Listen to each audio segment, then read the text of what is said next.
I was on my way to conduct another business transaction, and I ran into an individual. A very strange thing happened at this point. He was very, very excited and began to talk to me about something he had just experienced. I'm going to go fairly quickly with this so that we can move along. This is a very poor rendering, but we are putting together a very good rendering of this. This man has said to me, Ken, I introduced myself to him. He was very excited. He said, have you got your identification mark? And I said, I don't know what you mean. What's an identification mark? He says, they've just enacted a new identification mark. And by the way, this started with a voluntary implementation first. You did it voluntarily first.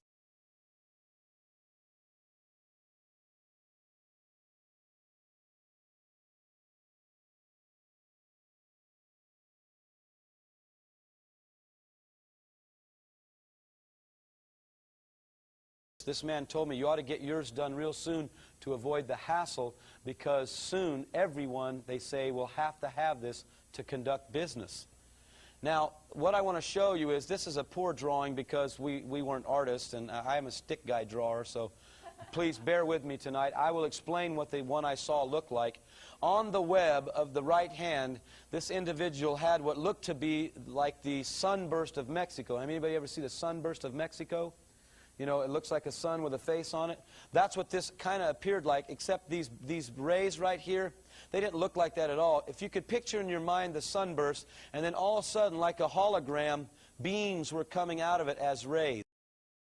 This was another palm. This is upside down. I don't know why that happened. We made a mistake. Actually, I didn't do this, but I'll take responsibility because I don't want my friend to get the bad rap on this. I love that guy, so yeah, I do. I don't want to tell about him. This hand actually was facing just like the right hand was here, the same direction. Excuse me, it was inside of this, and there was another emblem just like this one on this hand, like you see in the web. Okay, this guy was very excited about this. He was very happy because he said, hey, we won't have to use these stupid cards anymore.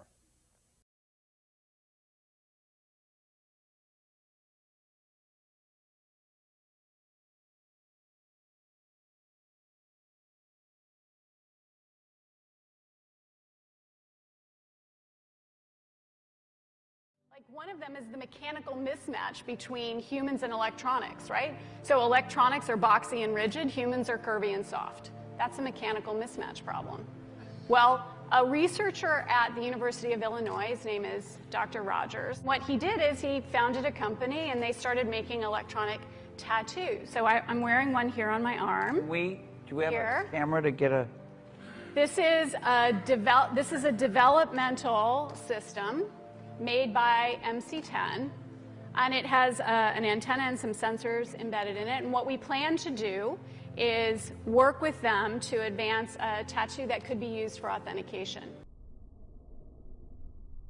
Now, it may be true that 10 to 20-year-olds don't want to wear a watch on their wrist, but you can be sure that they'll be far more interested in wearing an electronic tattoo, if only to piss off their parents. That's something that you wear, but you could also imagine including authentication in just your daily habits.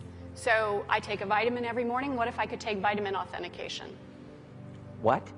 Vitamin authentication. Look, I have one right here. Well, here, I'll let you hold it. Would you like to hold it?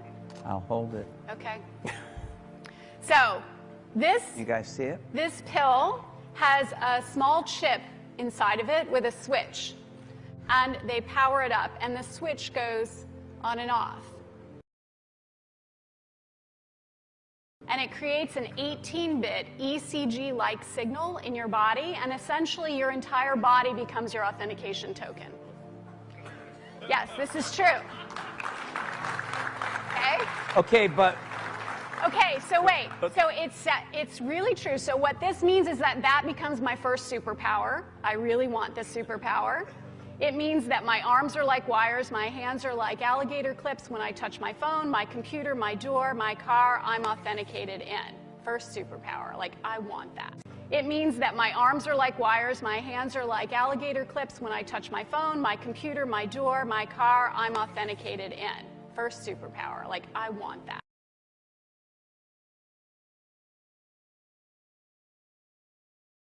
This is FDA cleared? So here's the thing. This is not science fiction. This pill was actually made by a company called Proteus, and they've developed it for medical applications. That pill has been CE stamped and cleared by the FDA. Does Google now know everything I do and everywhere I go? Because let's face it.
Now, this mark, I want to tell you about it, was very strange to me at this point because shortly after the dream, actually, no, not shortly, again, I want to get these dates correct for you. 1993, the Lord spoke to my heart and said, take up the game of golf.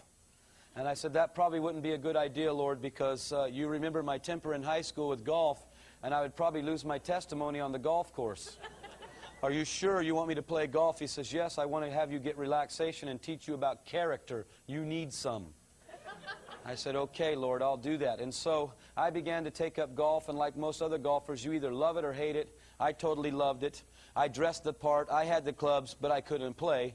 And so I would buy my golf balls at Kmart because they were very, very inexpensive there. Anyway, I'm at Kmart. And I hope if you work at Kmart, you're not mad at me tonight. But what I'm going to tell you is a shocker. And it's been confirmed now in 4 cities on the tour. I went up to pay for my golf balls. And as I put them down on the counter, I looked down and noticed this very unusual pad on the checkout counter. You know how you go to the grocery store where they weigh the vegetables and stuff? The little pad there? Well, at this Kmart, there was a little, like about the size of this overhead tonight, about an 8.5 by 11 gray colored pad with a hand sitting down on it with the, not exactly that, because again that's a very poor rendering. We will get the new rendering out, by the way. Stan was telling me we'll get it to you. But I saw this exact rendering that I saw in the dream sitting on this pad. Excuse me. I asked the lady, can you please tell me what this is all about? And she said, I'll have you know that they just recently put these in, and we're not exactly sure what is going to happen with them because they didn't tell us everything. She said, but a supervisor told me that what they're planning to do is sometime in the future just have a person run their hand by, and that will take care of the scanning. Somebody might be here tonight that's seen these same handprints on these pads in some retail outlets. I've heard they've been seen in Walmarts and some other, I don't know the names of East Coast stores. Somebody was telling me some the other day that they were found in. And another thing they told me was exactly what happened to me. I began to witness to this lady, by the way, and was able to, I wish I could have told you I led her to faith in Christ, but I wasn't. But I shook her to the core of her being. I told her some things about the Antichrist, about the mark of the beast, and then I told her a few things about her mom and dad and her home life and all that. And she didn't want to accept Christ, and the lady in line with her big bag of popcorn was getting a bit irate with me. So, but I'll have you know that she got rattled. And about 2 weeks later, it was gone. And some people told me, yeah, we're seeing him come and go. It's kind of weird how it's happening.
Alligator clips when I touch my phone, my computer, my door, my car, I'm authenticated in. First superpower. Like, I want that. But, you know, the whole move of these implants, there are a couple of stupid companies like the Verichip Corporation, with all its various names, that come out and say, oh, well, we want to sell this as a product. I don't think it's going to happen that way. People don't want an ID microchip. But if you turn around and instead say, you'll be able to listen to music and access Facebook and you know, get your email through this little implant, you're going to have a stampede of people wanting to do it. Because we...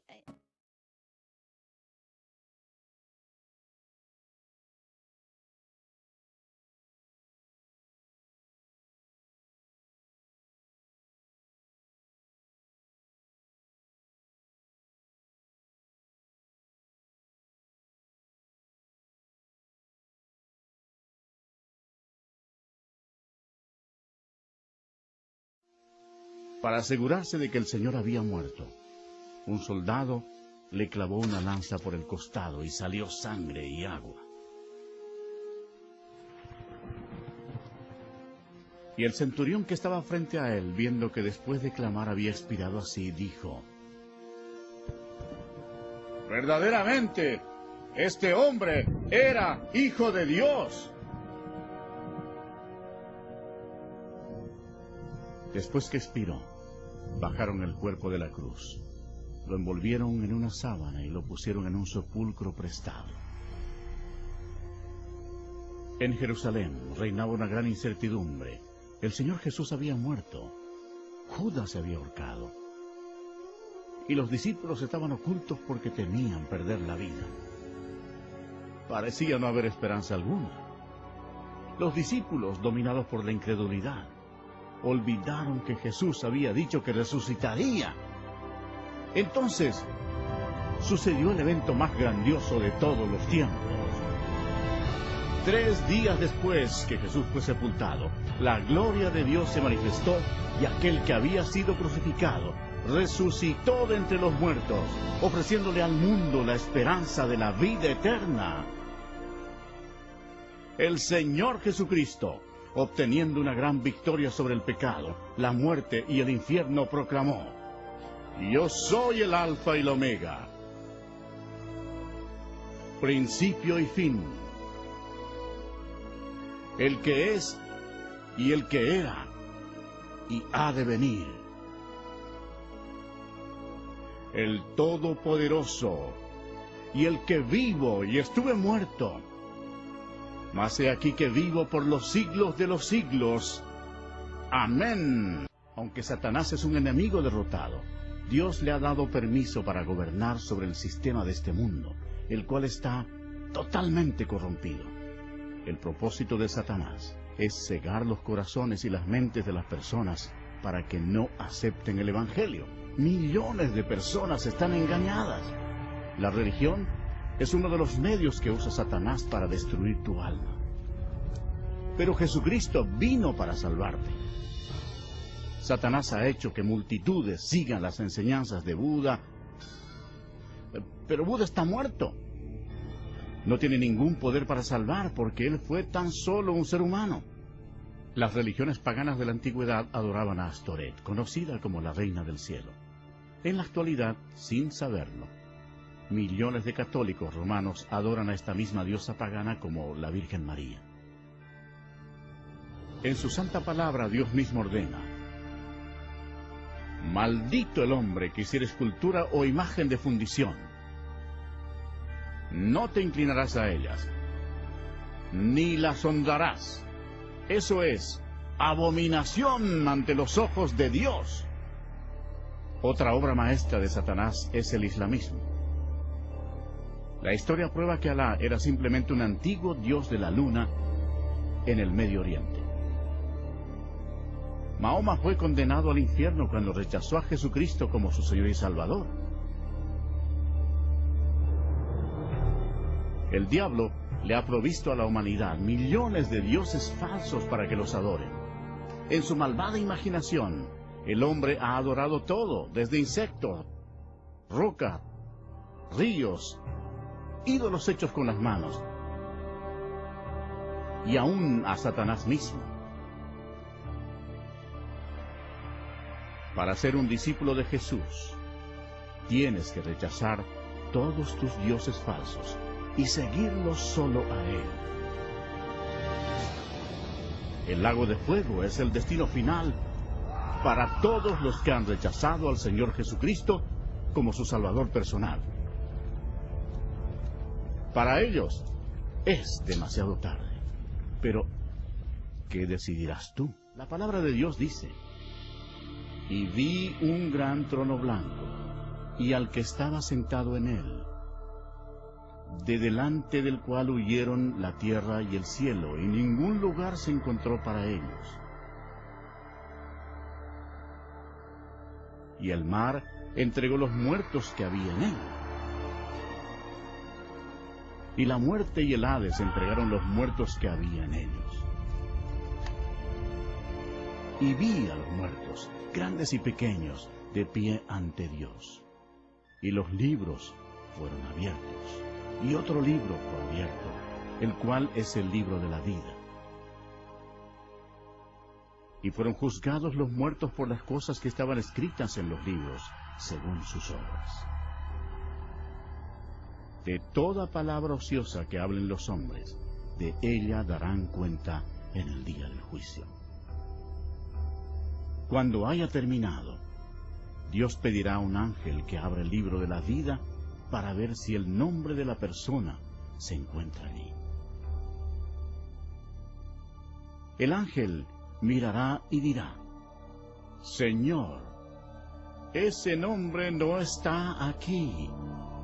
Y Dios dirá: apartaos de mí, malditos, al fuego eterno preparado para el diablo y sus ángeles.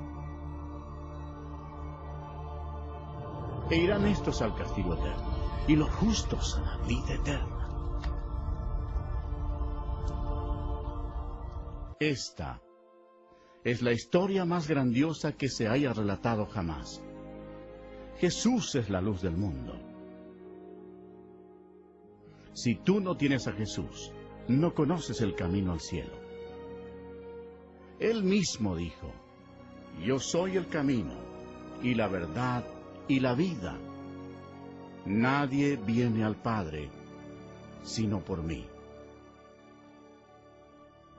Si confesares con tu boca que Jesús es el Señor, y creyeres en tu corazón que Dios le levantó de los muertos, serás salvo. Observen detenidamente y vean los millones y millones que murieron en sus pecados. Jesús amó a la gente de tal manera que dejó los cielos para advertirles del infierno y del juicio. Él derramó su sangre preciosa, la sangre de Dios, para limpiar los pecados de ellos. Murió y resucitó de los muertos. Pero ninguno de ellos creyó en Él. Ninguno recibió a Jesús como su Señor y Salvador. En lugar de elegir la vida, eligieron la muerte.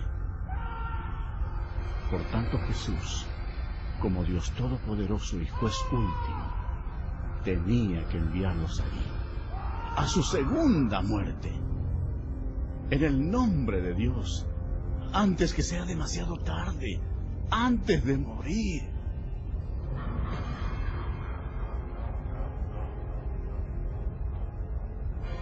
Cree en Jesús y recíbelo como tu Señor y Salvador, antes que acabes en este terrible lugar.